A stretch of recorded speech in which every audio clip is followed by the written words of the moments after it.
Hello dear students, हम जो statistic का 2025 का पेपर सॉल्व कर रहे थे उसी को कंटिन्यू करते हैं सेक्शन सी से। सेक्शन सी का question number 31, the cost of living index numbers and average monthly wages from the year 2022-2023 are given as billows.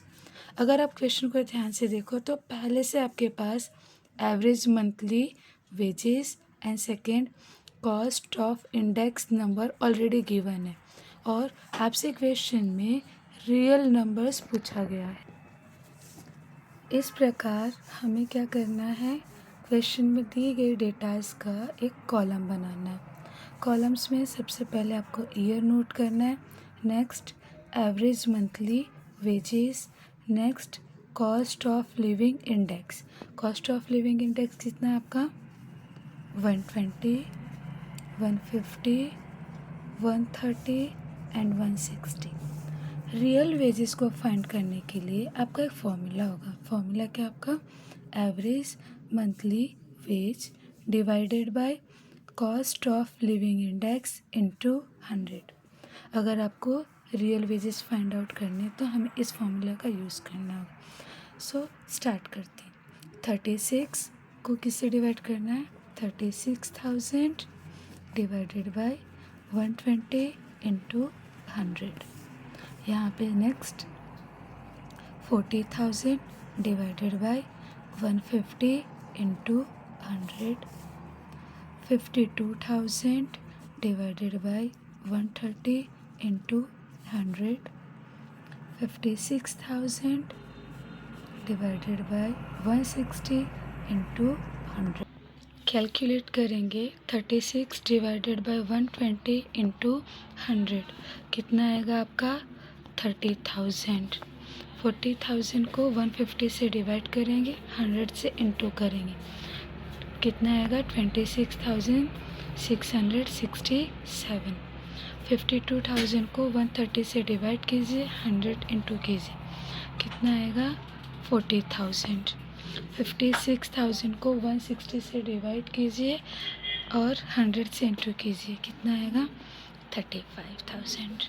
और इस तरीके से सॉल्व हुआ। Next question number 32, if the correlation coefficient between two variables x and y is 0.8, find the value of followings। आपको अगर आप question में देखोगे तो पहले से आपको कोरिलेशन कोएफिशिएंट गिवन है। Correlation coefficient it means r already आपको गिवन है, कितना 0.8। अब इसमें सबसे पहला चीज़ आपसे क्या पूछा गया है, first thing is r x comma minus y, r x minus y. अब एक चीज़ ध्यान से देखिए, इन केस एक्स और वाई दोनों में से अगर एक भी नेगेटिव होगा तो आर की वैल्यू नेगेटिव हो जाएगी। इट मीन्स आर माइनस 0.8 हो जाएगा, ठीक है। Second, r minus x minus y. Next क्या पूछा गया है, minus x minus y. In case x और वाई दोनों ही अगर माइनस में होगा सो माइनस से माइनस कैंसिल हो जाएगा, आर आपका क्या आएगा पॉजिटिव। सो आर की वैल्यू क्या रह जाएगी 0.8। Next question number 33। Question number 33 में क्या दिया गया है, x bar is equal to 30, y bar is equal to 20 and b is equal to 0.5। So let's copy it. X bar 30, Y bar 20, B is equal to 0.5.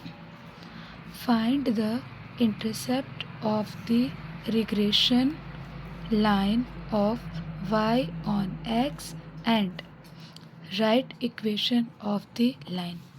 Intercept of regression means होता है कि ए निकालने का आपका formula क्या होगा, Y बार minus B x बार। Y बार आपके पास कितना है 20 माइनस बी कितना है आपके पास 0.5 इंटू 30। सो 20 माइनस 0.5 को 30 से मल्टीप्लाई करेंगे तो कितना आएगा 15 and 20 minus 15 is equal to 5। ये मिल गया हमें। अब नेक्स्ट उन्होंने क्या पूछा है, रिग्रेशन लाइन और ऑफ y ऑन x। क्या निकालना है हमें, regression line y on x। y on x means y cap निकालना है आपको a प्लस बी एक्स। ये जो इक्वेशन है ये आपका कौन सा इक्वेशन है, ये आपका लीनियर रिग्रेशन। कौन सी इक्वेशन है आपकी, लीनियर रिग्रेशन का इक्वेशन है। ए आपके पास ए ऑलरेडी गिवन है, ए क्या है आपके पास 5 प्लस बी कितना है आपके पास 0.5 and x. So it is solved. Next question number 35। If two balanced coins are tossed. क्या बोला गया आपका क्वेश्चन में, क्वेश्चन नंबर 35। आपने क्या किया है, दो बैलेंस्ड कॉइन टॉस हुई हैं, दो बैलेंस। अब ध्यान से समझिए कि एक कॉइन के दो साइड्स होते हैं, इसी कॉइन को दो बार टॉस किया गया, इस वजह से क्या लगाएंगे स्क्वायर। सो ये जो निकला हमारा coin that is n. N is equal to 2 2 ज़ा 4। एन इज इक्वल टू आपका क्या हो जाएगा 4। Next getting 1 head and 1 tail. सबसे पहला चीज़ आपसे क्या पूछा गया है, probability of getting 1 head and 1 tail. अब हम फाइंड आउट करेंगे 1 हेड एंड 1 टेल। सो कौन कौन से आउटकम्स हो सकते हैं आपके, ये 4 outcomes, H head tail, tail tail, tail head and head head, ये 4 आउटकम्स हैं। अब इसमें हमें ये चेक करना है, एक बार हेड आना चाहिए, एक बार टेल। ये पॉसिबिलिटी है और ये पॉसिबिलिटी है। तो दो ऐसे रिजल्ट्स हैं जिसमें आपको हेड टेल मिल रही है। So m is equal to क्या हो जाएगा 2। Probability of a is equal to m divided by n। So m कितना है आपका 2 और टोटल आउटकम्स आपके कितने आए हैं 4। नेक्स्ट तो PA बराबर आपका क्या हो जाएगा 2/4। नेक्स्ट क्या पूछा है आपसे, getting at least 1 hit. Next is probability of getting at least 1 head. अब इस क्वेश्चन में देखिए आपसे क्या बोला गया, एटलीस्ट 1 हेड। एटलीस्ट 1 हेड मतलब कम से कम एक हेड होना चाहिए, उससे ज़्यादा भी हो सकता है। इट मीन्स ये हो सकता है, ये टीटी नहीं हो सकता। क्यों, क्योंकि इसमें एक भी हेड नहीं है। ये हो सकता है, ये हो सकता है। So m is equal to H T T H and H and H. तो टोटल कितना आउटकम्स हुए आपके 1 2 3। So m is equal to 3। Probability of b is equal to m/n is equal to 3/4। Next question, question number 37. Express n 16 0.5 in the interval and modulus form. So question number 37 में क्या पूछा गया आपसे? आपको एक form दिया गया है n 16,0.5. ये आपको ऑलरेडी क्वेश्चन में दिया गया है और आपसे क्वेश्चन में interval form and modulus form पूछा गया है. ये दो फॉर्म्स आपसे पूछे गए. अब ये दो फॉर्म्स पता होने से पहले हमें ये पता होना चाहिए कि एग्जैक्टली इन दोनों के फॉर्म्स का फॉर्मूला क्या होता है. Question number 37. Express n 16 0.5 in interval and modulus form. आप अगर बहुत ध्यान से देखोगे तो ये क्वेश्चन जो है वो कौन से फॉर्म में गिवन है? That is neighbourhood form. कौन से फॉर्म में दिया हुआ है? Neighbourhood form. नेबरहुड फॉर्म में दिया. और नेबरहुड फॉर्म को कैसे डिनोट करते हैं आप? Capital N A comma delta. अब क्वेश्चन में अगर आप ध्यान से देखोगे तो n 16 0.5 गिवन है. n 16, 0.5. So you can see that the A is equal to 16. A is equal to 16. Delta is equal to 0.5. Delta is equal to 0.5. Interval and modulus form. Interval form का जो formula होगा वो क्या होगा आपका? a minus delta comma a plus delta. अब a already हमारे पास कितना है? 16 माइनस डेल्टा कितना आपके पास? 0.5 comma a plus delta. a कितना आपका? 16 प्लस डेल्टा कितना आपका? 0.5. 16 में से माइनस कीजिए आप 0.5 कितना आएगा?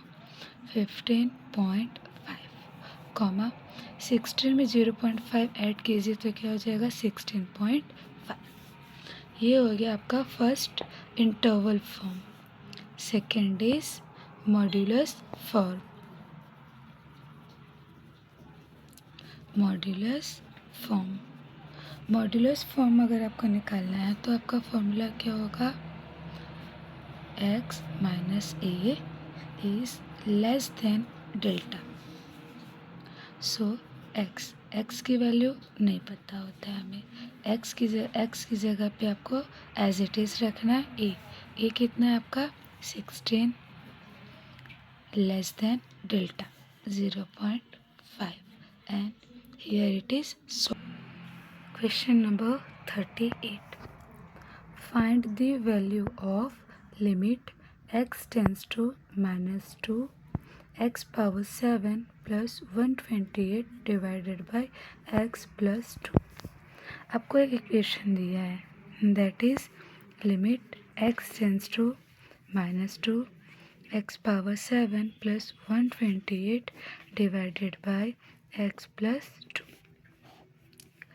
अब जब भी इक्वेशन सॉल्व करने जाएं सबसे पहले आप चेकआउट कीजिए कि ये जो पावर है क्या ये सॉल्व करना इजी है.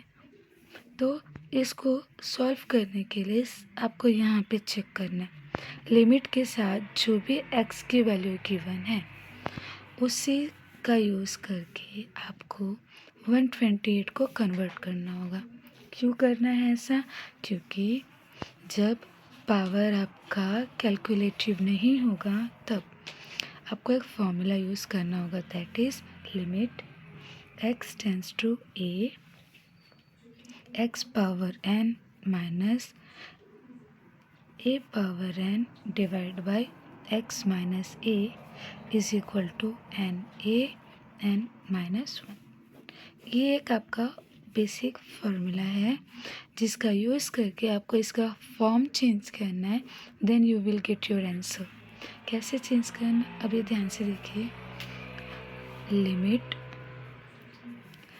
x टेंस टू -2, ये जो 128 है, ये 128 2 का 7th पावर है। इट मीन्स 2 को आपको 7 टाइम्स मल्टीप्लाई करना होगा। 2 को अगर आप 7th टाइम मल्टीप्लाई करेंगे तब आपका कितना आएगा, 128। हमारा जो क्वेश्चन है उस क्वेश्चन में हमें किस में उसको कन्वर्ट करना है, माइनस में। माइनस में कन्वर्ट करने के लिए आप इसको इस तरीके से लिख सकते हैं, x पावर 7 माइनस -2 का 7th पावर। ऐसा क्यों, क्योंकि -2 का 7th पावर जब आप निकालेंगे तभी भी आंसर आपका माइनस में ही आएगा, एंड ये माइनस और ये minus, minus minus plus.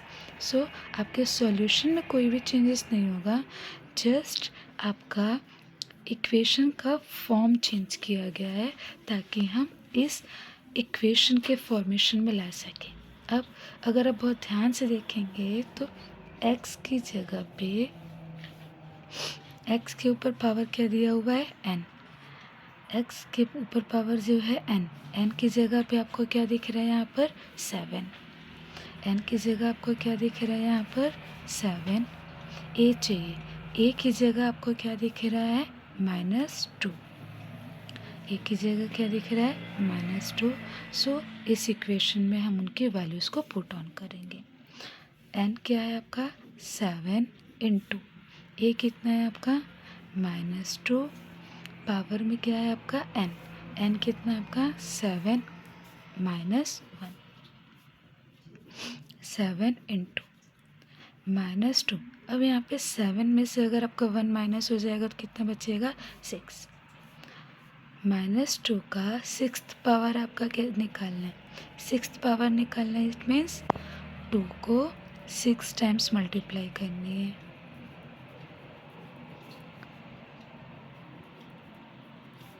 To को आपको क्या करना है, 6 टाइम्स मल्टीप्लाई करनी।